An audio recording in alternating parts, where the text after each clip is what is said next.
Right now on Denver 7 News at 7 o'clock on Local 3. This could have been the spark that started a new civil war, and no one would have won there. We're going to break down a Colorado man's testimony about extremist groups in the deadly riot at the U.S. Capitol. Plus, come this way, leave your bag. Dramatic video inside a plane moments after landing here in Denver. What United says prompted the evacuation. and it's all in the family for the McCars. Cale McCarr and his younger brother take the ice with other pro hockey hopefuls. How his siblings' Stanley Cup win is inspiring him. And we have more Avalanche roster moves on the way coming up. Thanks for joining us. I'm Brian Sanders. And I'm Jessica Crawford. The sun might be up and shining right now, but the third supermoon of the year lit up the night sky. July's supermoon is called the Buck Moon. We're seeing plenty of these amazing photos, such great detail in the moon with the supermoon up there. You can share your photos on our Facebook group, Discover Colorado, through your photos. It'll be another hot day, but maybe we should just hang on that shot for a while. Yeah, so pretty, you're right. Nice that we had some clear skies too to get some really pretty images overnight. This morning, a few clouds out from our Westminster camera. Low to mid 60s here in town. It's going to be a pretty nice start to our day, but it gets hot early on. In fact, by noon, we're going to be in the upper 80s near 90. By about 4 o'clock, 95 degrees. We'll see just a few building clouds this afternoon. Most of today's thunderstorms are going to be in the mountains and to the west of Denver. We'll see maybe one or two roll east, but pretty hot and dry. Some near triple-digit heat returning to parts of northeastern Colorado from Greeley to Fort Morgan to Sterling. It's going to be a toasty afternoon and down to, well, right around 100 near Pueblo and La Junta. 96 in Grand Junction. The mountains will be the first spot where we see some of those storms develop here by midday, and I'll show you what that looks like on Futurecast hour by hour coming up. And overall looking pretty nice for us here this morning out to the west side of town, as we have a whole lot of traffic on 270 and I-76. So trying to be a little optimistic here. You can see it's really crowded for us up on these highways. Take a look to the map on the north side where you see a lot of stop and go traffic on I-76 all the way down to 74th, I-25, little pockets of slow and go all the way across downtown Denver, and 270 and I-70 also pretty busy out to the east side of town. No problems for us now on Pena Boulevard. Had a crash after 56th Avenue. It's all clear, so traffic is now easy going to DIA with the security wait time still at 15 to 20 minutes. Not too bad for us. There is a new problem here on I-Lift just off of I-225, causing a slight delay for you there, but not so bad to the Denver Tech Center just yet. And a lot of that volume is just now getting down towards the University in Colorado. Coming. All right. Thank you, Jason. As we take a live look at Capitol Hill, or rather testimony from yesterday, as we unpack some of the highlights from the latest January 6th committee hearing. One of the speakers was a Colorado man, Jason Van Tatenhove here, a former national spokesman for the Oath Keepers. However, he left the group before the January 6th riot. Denver 7's Veronica Acosta takes us through his very candid testimony because he had strong words about the group's tendencies towards violence. He did, and Van Tatenhove said the violence and the bloodshed we saw on that day could have been a whole lot worse than it actually was. He also said the Oath Keepers were preparing for the next civil war. Even imagine that if President Trump had invoked the Insurrection Act, it would have given this group legitimacy in being a paramilitary group. I think we saw a glimpse of what the vision of the Oath Keepers is on January 6th. It includes violence. It includes trying to get their way through lies, through deceit, through intimidation, and through the perpetration of violence. What else is he going to do if he gets elected again? All bets are off at that point. And that's a scary notion.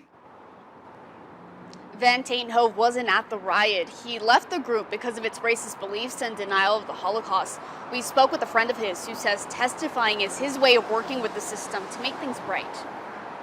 Jason realized that they were actually like Holocaust deniers and beyond. So it was like he got seduced into this hate group thinking they were constitutionalists when really they didn't have good intentions at the heart of what they were doing. So when Jason saw that, he was able to get out of it, and now this is like his whole redemption process.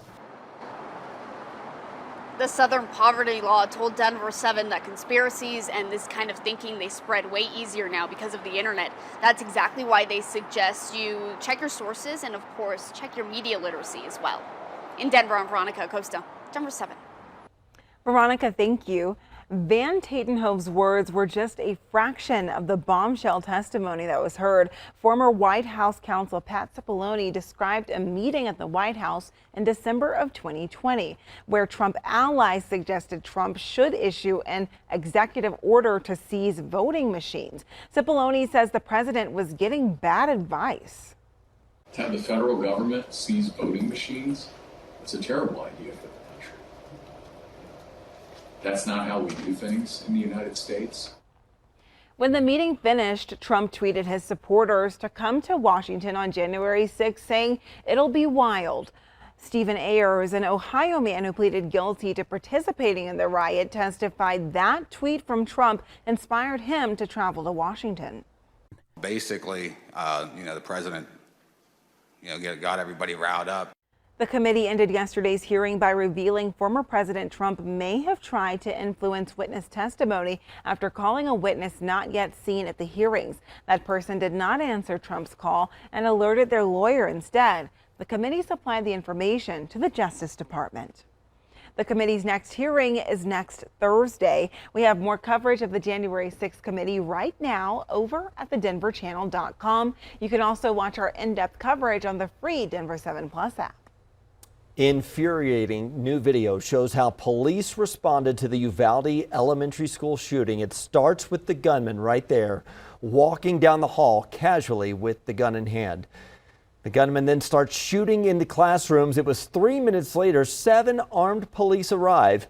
But once they hear shots, they actually retreat, running back down the hallway to take cover. 45 minutes after police arrive, the gunman fires more shots, and police start moving down the hallway once again, but they stay outside the classrooms. As they wait, one officer even uses the hand sanitizer. 74 minutes after police first arrived, officers finally breached the classroom door and kill the gunman. We know by then it was too late. Texas authorities had planned to release the full unedited video this week, but the edited version was published by the Austin American-Statesman. We also have some heartbreaking news out of El Paso County this morning. A little 6-year-old boy has died after he was bitten by a rattlesnake. Denver 7's Christian Lopez joins us because so many families are out this summer hiking and biking with their kids, and we all need to be on alert.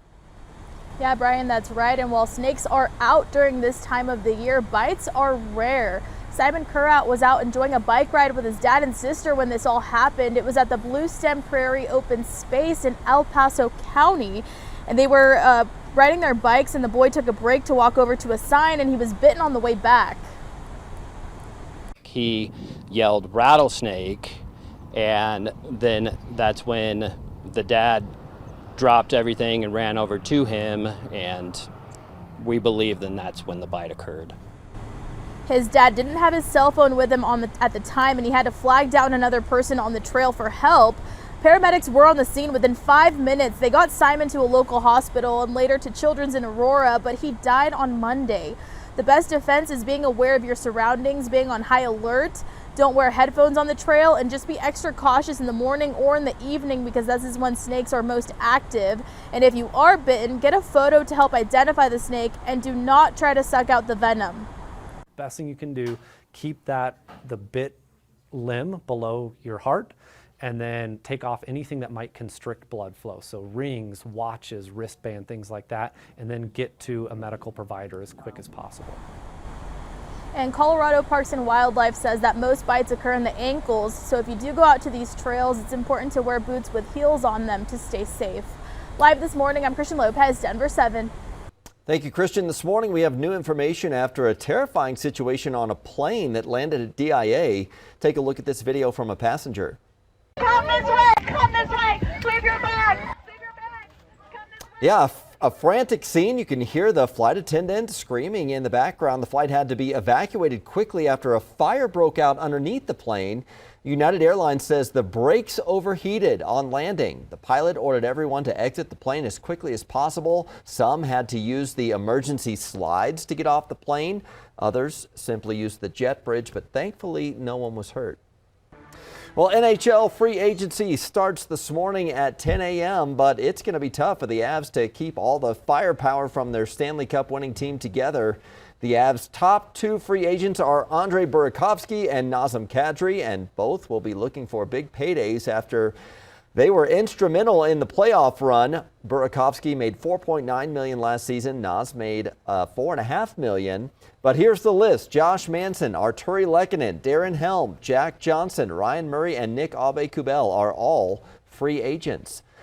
Meanwhile, the future of hockey is here. Dozens of aspiring NHL players got to work out at the Avs developmental camp at the Family Sports Center. These are draft picks and other invited young players getting their first taste of the pro ranks. The players included Sean Behrens and Cameron Wright of the national champion DU Pioneers, and Taylor McCarr, the 7th-round draft pick by the Avs last year, and Cale's younger brother. Cale even brought Taylor to the post-game press conference after the Avs won the Stanley Cup and says it's a moment they will never forget. That was one of the most special moments of my life, just sharing that opportunity and moment, obviously, with my brother.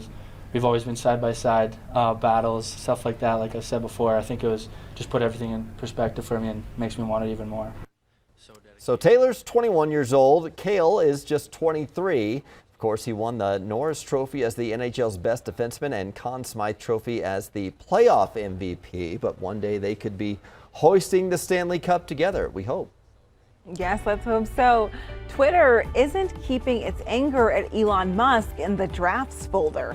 The new lawsuit the company filed against the Tesla founder.